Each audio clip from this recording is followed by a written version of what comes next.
Episode 133, Joel Fleischman Happy Hour Podcast. We have Luke Lemke and Brandon Andrus, correct? Andrus? Yep. Andrus? Yep. With us today. Luke Lemke is the schedule and warranty leader, and Brandon Andrus is offsite install leader. Correct. So thank you guys for joining. Thank you. Yeah, thanks.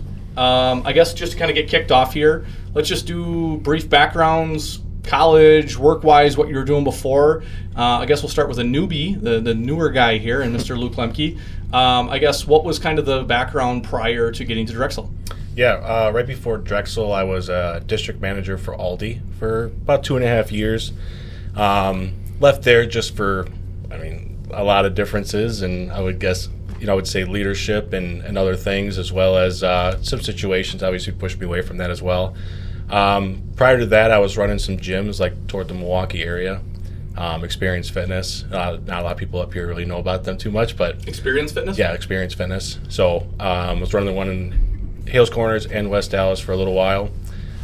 Before that, I was actually college. I was coaching at college for UW Milwaukee as well as Upper Iowa University for track and field for the throwers. So yeah, lots of fun there.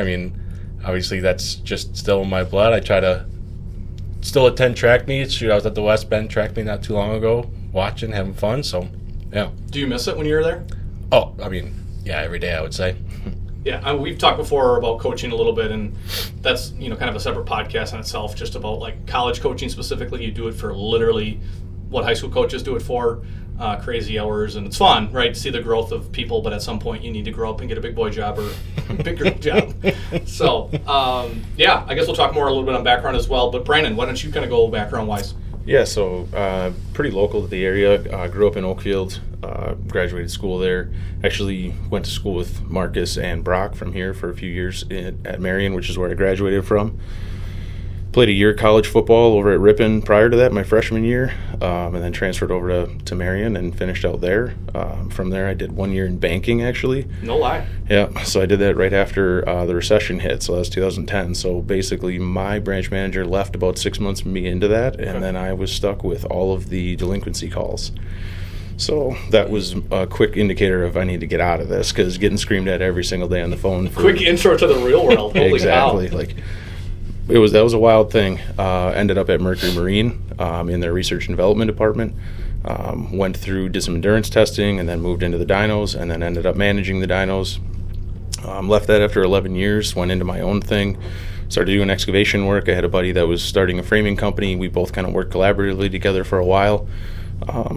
That just started kind of drifting different ways, so took some contacts that I had here at Drexel and then ended up here. So that's kind of the backstory. Yeah, it took me like a year and a half to realize about the Marion connection. Yeah. And I don't know why it took so long. And then all of a sudden one day, I was like, Andrus, I'm like, God, that name's so familiar. And I think I saw you in the bathroom, which is kind of odd. But I was like, Brandon, did you go to Marion? I'm like, all of a sudden we kind of connected there, which was weird because I'd seen you and interacted with you so many different times. Obviously, you had a connection with Drexel, as you just mentioned, prior to coming here. Going back to college football, so what made you give up football at Ripon? I started to realize that obviously there was no professional future. Like I had a ball playing. Like that was probably my favorite sport to play, kind of next to baseball. And then I just kind of realized like this is costing me a lot of money. Right. So I kind of made the shift, and I went, all right, I can go back. I can transfer to Marion. I can go back to work for Interior Systems actually at that time, all the way through high school and college. They basically said, yeah, you can flex your schedule however you want. You can work as many hours as you want while you go to school. And I went, well, I can make some money while I'm going to school and kind of offset some of this crazy debt that I'm taking on. And that's kind of the main driving factor was like, I need to get serious about this. Like I partied in college enough, but Sure. I knew I needed to get out of there, and I didn't want to extend it any longer than it had to go. Yeah, and Interior Systems, if I'm not mistaken, they used to do a bunch of stuff for like McDonald's and everything, Correct. right? Yeah, McDonald's, I toured that way back in the day. Yep, Harley Davidson, Kohler showroom, stuff like that. Sure. Yeah. Awesome. So I guess you kind of talked about how you kind of got to Drexel with the framing business, kind of going away and things like that. But, what was it that jumped to really get into Drexel? Was it what you thought it would be, or is it something completely different once you got here? Because you were doing millwork stuff to start, right?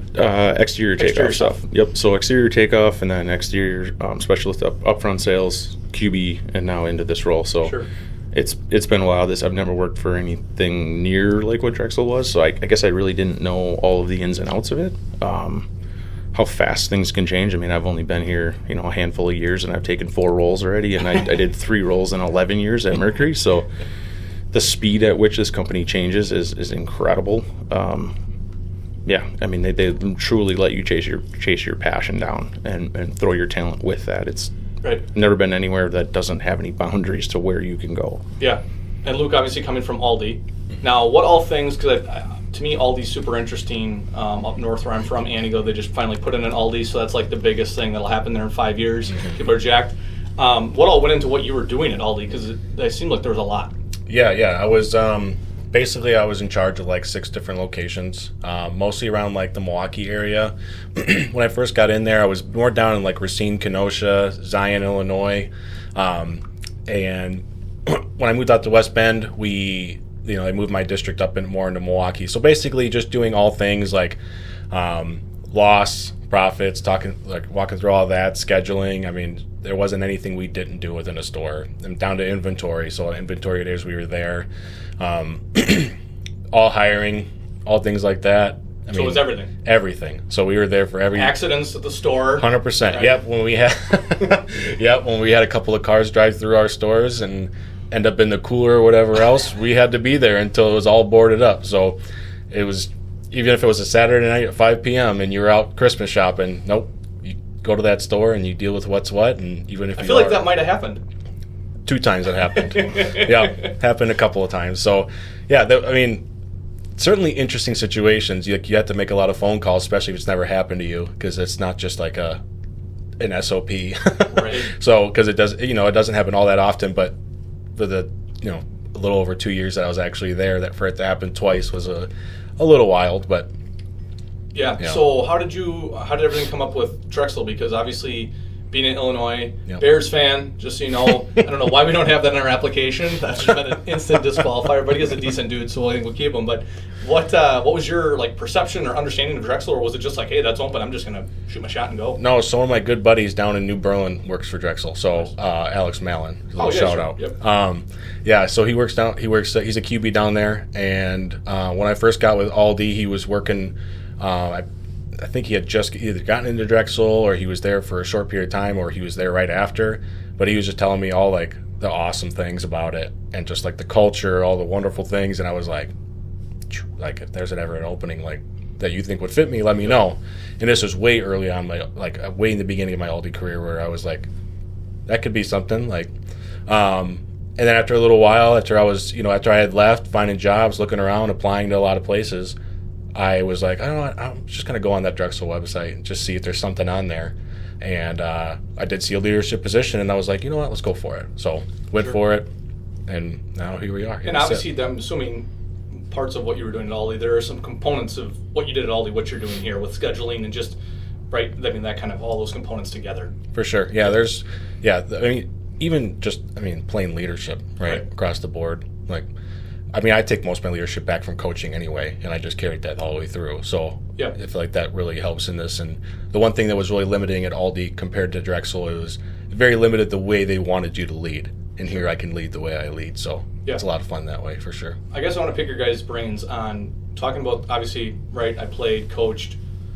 We're talking about this stuff. I guess, what is your thoughts on Drexel and how it relates to kind of a sports team per se?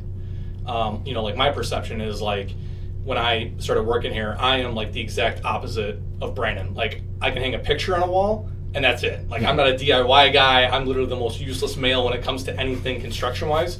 So when I applied here, my wife is married to Gail Lindsley, Tim's wife. So I've known Tim since 05 and always knew of Drexel and knew a few other people that I'd previously worked with. Steve Boucher and Keel is a quarterback who I used to work with at Marion, and knew what Drexel kind of was, but not really on a day-to-day. And to me, it's you could take this type of stuff that we do here any day in terms of culture, values, change, and put it in any company, and it kind of just feels like a team, and the synergy and the ability to go and Brandon was saying before, even yourself, passion meets your talent, that's something I can fit with leadership or whatever. So I guess I want to get your guys' perspective on what you think in terms of how this relates to a sports atmosphere or team or anything like that. Mm-hmm.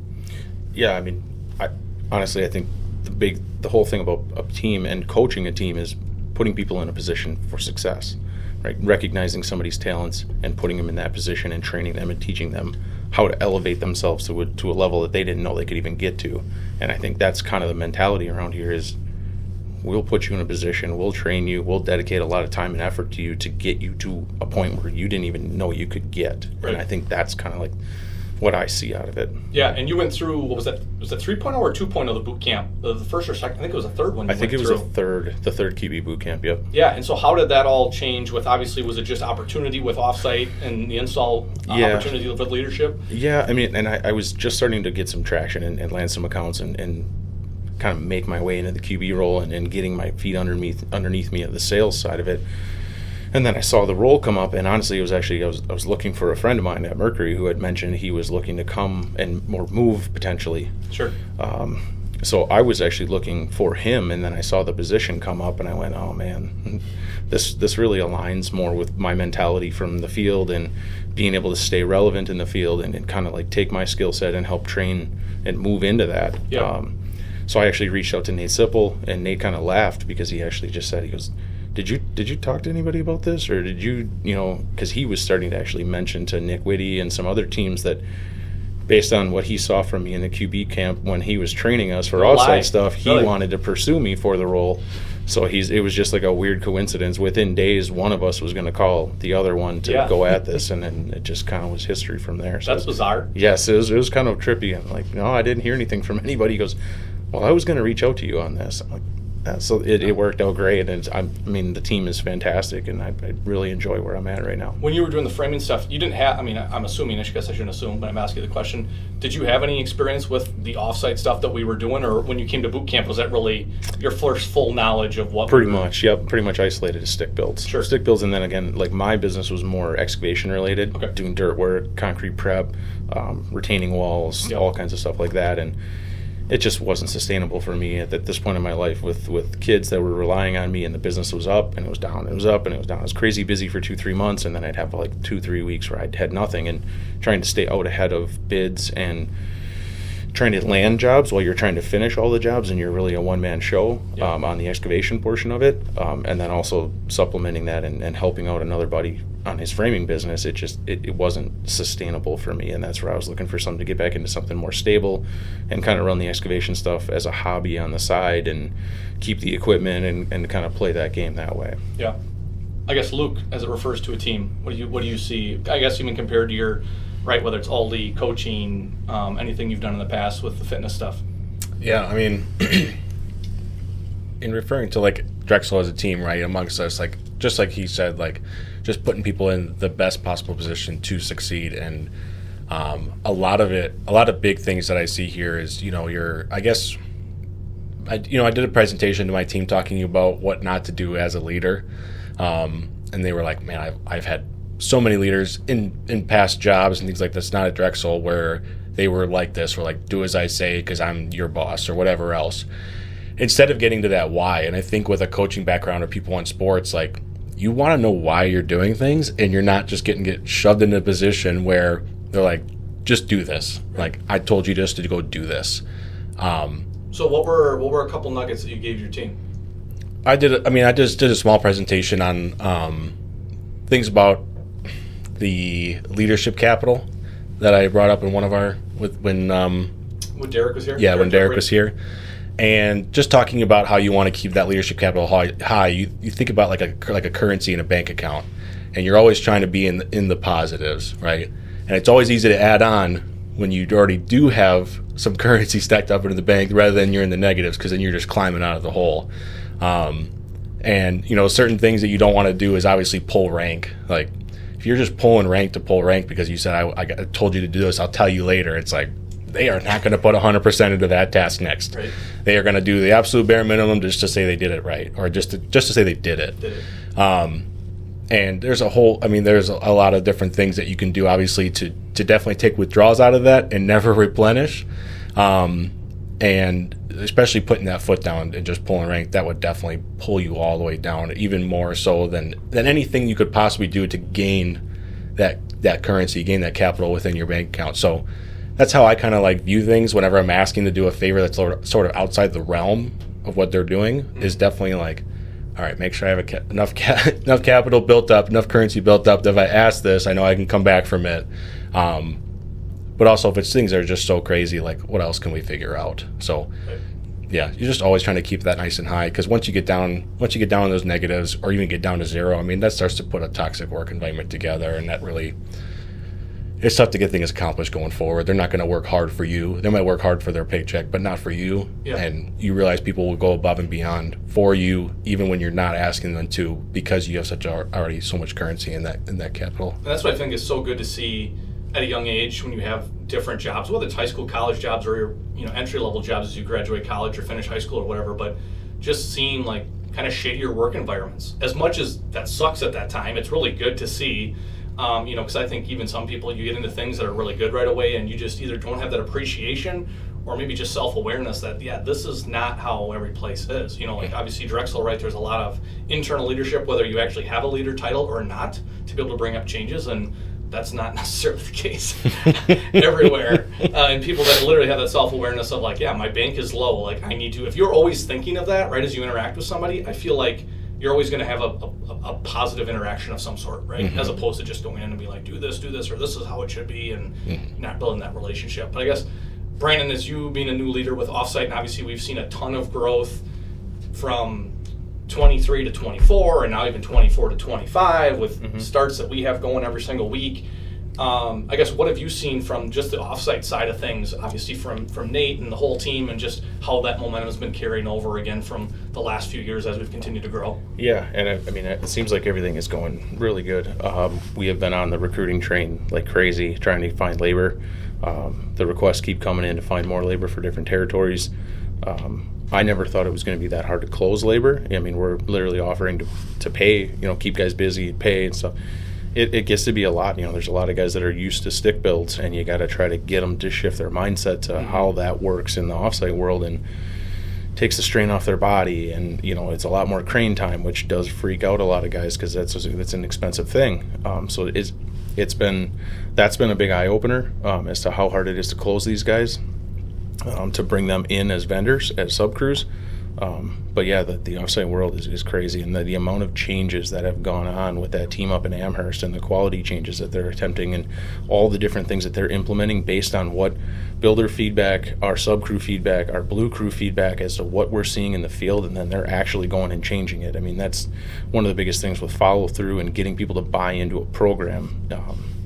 The team is in place for huge success, and I think that's the future of this. Do you ever see like the quality you're talking about, like the feedback from a blue crew to a sub crew to? Yeah. Do you ever see where it's like within the same week you're getting things from even different job sites, but it's the same issue?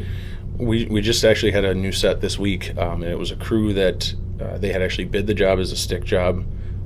The builder kind of asked them to do it as a panelized set. We were asked to carry the labor on, and so he kind of reluctantly said okay, and then we had to qualify him as a vendor and stuff. And it's pretty wild because the first day he was had a little animosity towards it, but by noon I was told by my field specialist that he was coming around to Offsite and basically said, I might be able to see this as part of my future here. Like, I might be interested in doing more sets with you guys. And that's not somebody that traditionally buys from Drexel. They buy from a different supplier, so they have big relationships there. And then for them to have that feedback after 4 to 6 hours on the set to say I might see a future in this is kudos to what we're doing. It's all because working. They finally had a chance to, right, where they weren't, and their mindset was like, this isn't going to work, right? Mm-hmm. This is a one-time deal, right? Yeah, this could have went really bad, right? If we had stuff that was quality-wise wrong, he already had a bad feeling about it going into it. Sure. And that's going to go right back to that competitor of ours, and probably go to any of his friends and say, Drexel doesn't know what they're doing, and this and that. It's gone off without a hitch, and it's been fantastic so far. I'm hoping the job continues to close out that way. Yep. And then we can go down and have that conversation about, would you be interested in being a set crew for us? And I mean, as soon as you can get it in front of somebody and you have a successful job like that, it gets a lot easier. And obviously we have the West Bend crew, a couple of guys I know are starting this following week and things like that. So obviously that's in a good spot too with our 5th blue crew, correct? Absolutely, yep. So we have the Madison, Wrightstown to Amherst, and bringing on the West Bend crew, which is going to be a fantastic add-on. Yeah. I guess, Luke, what does a day-to-day look like for you when you're obviously between Brianne, Jessica, Candace, Mike, Leah, like all the scheduling team, like how does that look for you on a day-to-day with, is every day kind of have a similar flow or cadence to it? Is it kind of by fires that are maybe going on in the hottest issue, or is it just a little bit random every single day? Well, I mean, fires can definitely control a lot, right, on what's going on. So either if I have to run out and, go help one of the techs with something or whatever else, obviously that's like a last-ditch effort type of thing. About once a month I go out with the techs anyway and spend a day or half a day with them just to hang out with them. They don't get the Drexel culture within the walls. Right. So you kind of have to bring it to them on a silver platter a little bit and go hang out with them, which is awesome. It's so much fun to hang out with those guys. We always have great conversations. They rarely see anybody else from Drexel. They're mostly just dealing with homeowners or builders or whoever else. So it's really nice to like connect with those guys and just not being over a phone or over Google or anything like that. So that's a lot of fun. But on a day-to-day, I mean, most of the time it's coming in, just seeing where we're at. What are we doing? How much stuff hit our log recently? Where's flooring at? Like, kind of get a pulse for, like, what the day looks like for flooring. Like, are you guys getting a lot right now? Are you guys pretty dead? What can we do differently? Like, are we hitting our invoices? Things like that. I mean, they're already on top of it so much that I barely have to ask those questions because definitely our flooring girls, like, they're right on top of everything always. And then Leah, I mean, she just rocks it. She just, she just cranks it out. She loves Drexel, so it's like it's not hard at all to deal with that whatsoever. So, checking in with them, see how they're doing, and a lot of times spent over in window warranty as well as millwork and door warranty for the most part. We just took over millwork and door warranty back in January, so that was a big thing that sort of was my baby after about a month of being here and learning the different processes and whatnot, and also just carving that path out to make sure that it is the same or very close to windows. Obviously, doors and windows are not the exact same, but just trying to get that process very, very similar so that I am currently training up our 2 window warranty specialists, Mike and Candace, about how to do those things and how to work through them, and also build up their knowledge, because you got to know a little bit about what's going on in order to understand, like, is it serviceable? Is it just a replacement? Like, what's For next? Sure. And I love that. I mean, even like you talking about checking in and stuff like that, right? Like you said, they got it, but it's also that knowledge base for you, right? Just having an awareness and understanding of what's going on and for sure what's bad, what's good, well, all that stuff. And I'm glad you brought up also about the installers, like installers, whether it's for flooring or whether it's offsite people or whoever, or warranty people. Like those people probably aren't going to watch this podcast. I don't know if they're going to, if they're subscribers or not, but like it's awesome. Like they don't have that culture that we do in the inner walls every single day. And like, yeah, I mean, whether it's George Johnson or anybody that's out there, right? Jim, any of those guys, I mean, or any of the blue crews that I've been on a few different offsite sets before, and like the amount of communication that happens out there and the efficiency and just like how proud those people are to wear Drexel stuff, even though they don't interact with a ton of Drexel people on a day-to-day basis outside of their small inner group. It really is impressive. Mm-hmm. They do great stuff.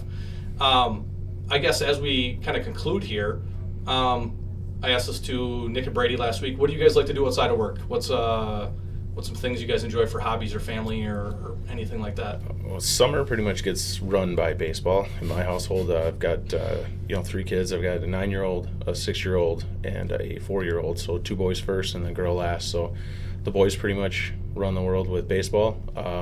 Coach both of their teams, so it's busy. Fall is 100% consumed by hunting. A little bit of ice fishing over the winter, and just kind of dabble around a little bit with turkeys, and then I'm into hot rods as well. So nice. Yeah. Nice. Rebuilding them, or? Yeah, I've had a project for many years now, and it's been a long process. So duck hunting though, right? Duck hunting a lot, deer hunting. I do a little upland pheasant hunting, stuff like that. So I got dogs for all the stuff. Sure. That's kind of what we're into. Spend a lot of time in the woods, in the fields, getting dirty, muddy. That's what the boys like to do, and even my daughter she has a ball with it. She helped drag a deer out of the woods this year, and nice. So she's right there with the boys. She's going to be a tough cookie. I feel bad for whoever her future boyfriend husband is. Watch out. Well, it seems like you sleep about 4 hours a night between all that. And then running the side business a little bit on and off here. That's kind of really slowed down with the kids getting crazy in sports. But I still take on a handful of small jobs, especially this year. Last year and the year before was some crazy wild stuff, building playgrounds and remodeling huge office buildings and stuff like that. And then now it's like, I just don't have the capacity to do it anymore. Yeah, absolutely. Luke? Outside of the work for the most part, especially, talking about summertime and whatnot, definitely try to get out and do some golfing and whatnot if I can. I married into 2 kids, so I, have 2 kids myself. And, basically, obviously trying to keep them busy, especially during the summer while we're sitting here. They are 17 and 13, so they can occupy themselves a little bit better than his kids' ages for sure. So, but still, like, you want to go do things. You want to get out of the house. Like the other night, we went to go watch drag races at the Washington County Fairgrounds, which is so much fun. So, I guess Luke Schill was there in one of the cars. Had no idea. Oh, really? Yeah, it was kind of neat. So, kind of to hear after the fact that he was in one of them. Yeah. And, but yeah, doing stuff like that, see what we can do, get out there. We're going to be doing definitely some more fishing this year.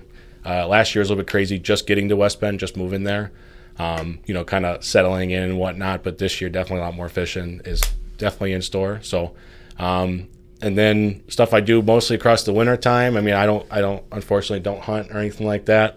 But I do keep aquariums. That's a weird thing. I know that's whenever I kind of bring it up. So More than one? More than one. Yeah, I got a 300-gallon, a 220-gallon, a couple 40 gallons. So, holy cow! Yeah. Fish only or reptiles as well? Fish only. Okay.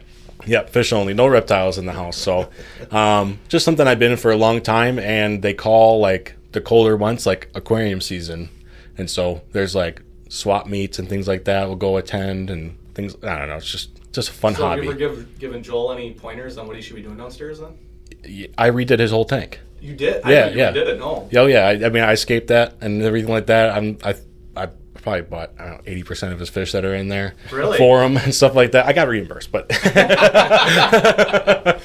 but it was but if yeah. you want this job, you got to buy the fish, and we're not going to.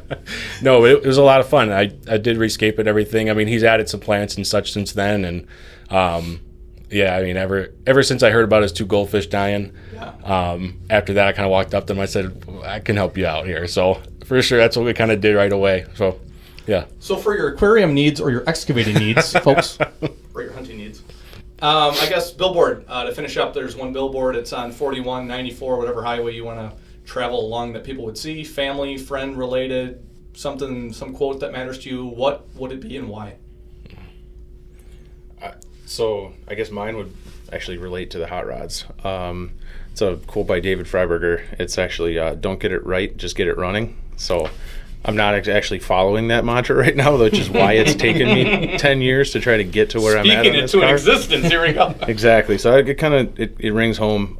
Priorities change dramatically over your lifetime. When I first started on that car, I wasn't married yet, didn't have kids. The priority was horsepower, impress guys at car shows, and all the kind of crap that goes along with that. And now I'm getting to the point where I'm kicking myself for trying to do it the right way and perfect it and make it perfect, when now I just want to be able to start it up and do a burnout with the kids and take them get ice cream. And the priorities changed, right? Mm-hmm. Like going to the track is less of a priority. It's more I want to enjoy this stuff with the kids. So luckily we have another hot rod of mine that I've had since I was 19 that we still can run around in, but the old hot rod now is the one that's trying to get finished. What year is the old one? 1971 Camaro. Okay. So, yep. So that's my thing is don't get it right, just get it running. Kind of like our ready, fire, aim mantra around here. Sometimes don't over plan things. Like just get out there and do it, enjoy it, and you can revise it along the way if it doesn't work. Absolutely. Love that. Awesome. That's a great story. Yeah. Luke. I don't really have a specific quote in mind or anything, but I would just say like never stop learning. Never stop educating yourself. Like that's such a huge one. You know, when you're young and dumb and think you know everything and you just kind of stay in that mindset forever, like that's what really screws you. And for me, it's like I kind of had a moment of clarity years ago while I was running. I was actually assistant running one of the gyms and stuff, and it just kind of changed my life after I started actually like diving in and reading books and listening to leadership podcasts and everything. And it did change my mind a lot. And it was like, wow, I can actually take some of my coaching things and bring this into my leadership. I don't have to be that run-of-the-mill manager that everybody hates. I can be different. So never stop learning, never stop educating yourself for sure. Awesome. Well, 1:33. Appreciate you guys listening. Yeah. Right before we close out, were you offended when Clay Matthews started the NFL draft that way? No, the only thing I thought there was... And I guess even me saying that is... I probably shouldn't bring that up, right? Because right now, Bears are +1 right now. So it's like, you know, there's really not much to even say, but I just was wondering from a perspective of somebody who grew up just over the border. Yeah, I mean, I wasn't super offended by any means, but I was like, you know, you did finish up your career with the Rams. You weren't with the Packers. And there's a lot of former Packer players that will like to say we still and stuff that maybe played for another team for a few years after they were done. And it was like, oh, you kind of did leave. So your allegiance is kind of like, that's interesting. You kind of did leave. So I don't know. It's all fun and games. I mean, who was the WWE guy that came up there for the Bears that was saying all that stuff? I mean, I can't remember the name, but yep. Yeah, I mean, it's all fun and games. I mean, the rivalries are the most fun in sports, if anything. So I was not offended. All right. It's a lot of fun. We got it on the record. 133. We're out. See ya. All right, thanks. Thanks, guys.